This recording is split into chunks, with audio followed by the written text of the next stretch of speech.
Hello, my name is Reez Bailey, and I'm going to try to do what John Oliver does with a team of writers and editors, but in less time and with less people. So if you don't know me, you should know that I take great pride in my hair. But we're going to talk more on that later. So if you live in the state of Wisconsin, you're probably aware of a number of recent demonstrations protesting the murder of George Floyd.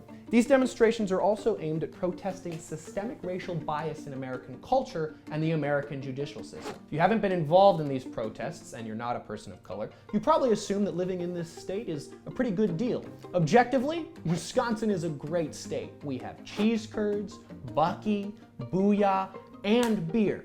But that doesn't mean that our state is exempt from the problem of racial injustice in America. In fact, life here in Wisconsin can be very hard for people of color. According to research conducted by the Sentencing Project in 2014, the ethnic disparity in imprisonment between black and white citizens was 11.5. Statistically, that means that if you're a person of color and in this state, you are 11.5 times more likely to be in prison than if you were white. That number is insane. Just think about it. If I told you you were 11.5 times more likely to be in jail just because you lived in this state, you probably wouldn't want to live in this state, would you? Well, it gets better.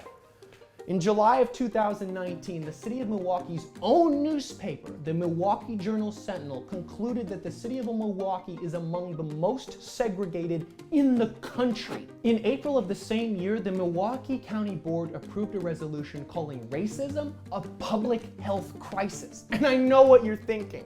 Reez, these people support the Milwaukee Bucks. Clearly they don't have a good grasp on reality. To which I respond, 1, it's a good team. And 2, this is the reality. The reality is that systemic racism, racial injustice, segregation, and a racially unfair judicial system permeate almost all aspects of American life, including our great state of Wisconsin. And just because you have never experienced these issues does not mean that your fellow Wisconsinites don't. And they need your help. So what can you do as a citizen of Wisconsin to support changing this system? Well, let's take a quick look at proposed legislation at the state and city level so you know the legislation that you can support to see change.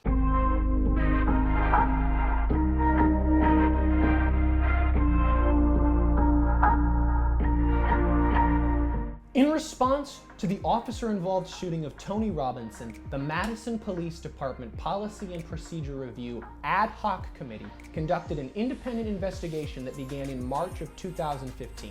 They released their final report in October of 2019.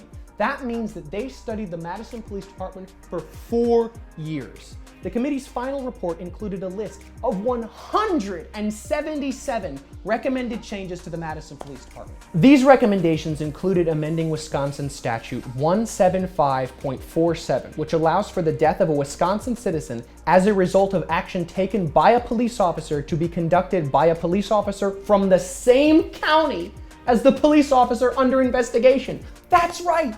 In the state of Wisconsin, right now, if a police officer is investigated for his involvement in the death of a citizen, that investigation is usually conducted independently by an officer from the same county. In Milwaukee, officer-involved deaths are investigated by the Milwaukee Area Investigative Team, which is a team created by 17 Milwaukee County and Waukesha County law enforcement agencies. Now, all of these agencies contribute resources to the team, which means that if an officer from one precinct is under investigation, his precinct is contributing resources to that investigation.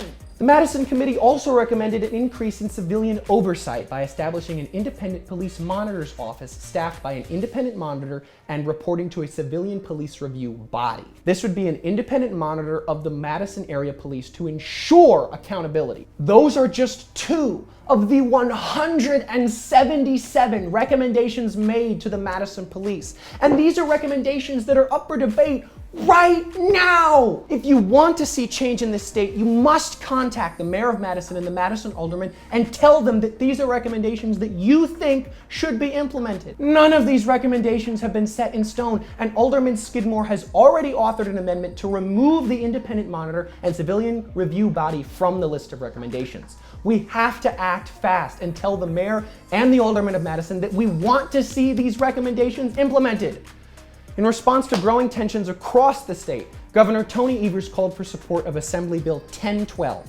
This bill relates to law enforcement agencies' policies on the use of force. This bill is a great first step in addressing policing practices across the state of Wisconsin, and it is absolutely paramount that we show support for this piece of legislation. Evers called for the immediate passage of the bill on Tuesday, yet there has been no action taken to accomplish this end. So far, no Republicans in either the Assembly or the Senate have shown any support for Assembly Bill 1012 or given any intention of having it heard. If we want to make living in this state better for people of color, the least we can do is begin to have this discussion. The bare minimum that we can do as a state is to have this bill heard on the Capitol floor. Now, Wisconsin has taken steps to address this issue in the past. The ad hoc committee investigating the Madison Police Department concluded that although there were changes that needed to be made, the Madison Police do good work with regard to racial injustice. In Madison, we have a higher percentage of African American police officers serving on the force than we do a percentage of African Americans living in the city. The Madison Police Department has a great history of community outreach with things like unpaid ticket days, providing an opportunity for people to get out from under the pressing thumb of the justice system. Wisconsin is part of the discussion in other ways too. In recent days, the Lieutenant Governor of Wisconsin, Mandela Barnes, was featured on the NBC panel discussing racism with Don Cheadle. That's right!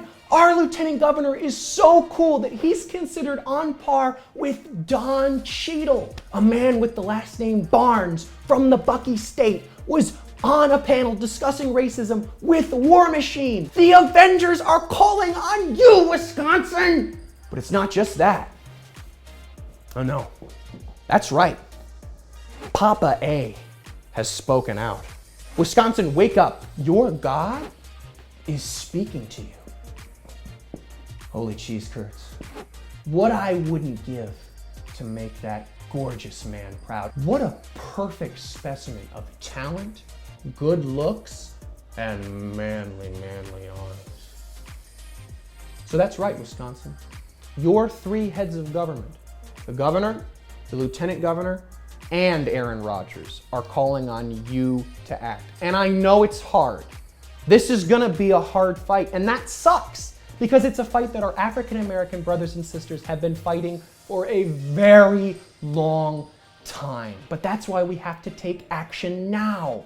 And it's great to post a black square on Instagram, but it would be even better if you would show support for the two initiatives that we talked about today. The 177 recommendations currently up for debate in Madison and Assembly Bill 1012.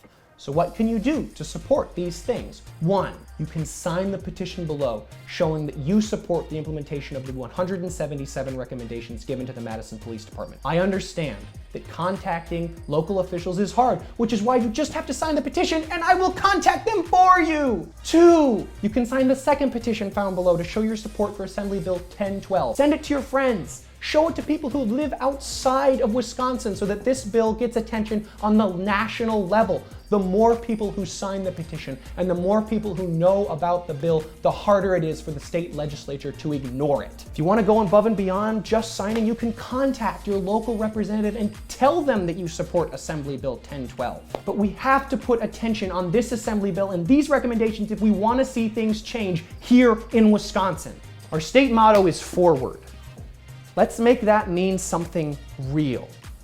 Let Wisconsin be the state that is moving forward on these issues and taking tangible action to address racial inequality in the justice system and how we police our citizens.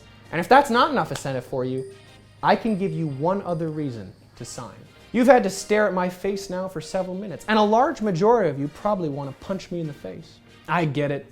It's hard for me to be this attractive. It makes people very jealous very quickly. Well, there's a way you can get back at me too. If you sign the two petitions below, send them to your friends, and draw attention to these specific legislative issues here in Wisconsin, you can get back at me for being so devilishly handsome. If either petition reaches 15,000 signatures, I will shave my head and glue the hair to my chest. I will then run around Lake Monona shirtless, and I'll live stream the whole thing. So be part of the change. Be part of going forward. And if that doesn't work for you, just be part of me shaving my head. Black Lives Matter, and thank you for your time.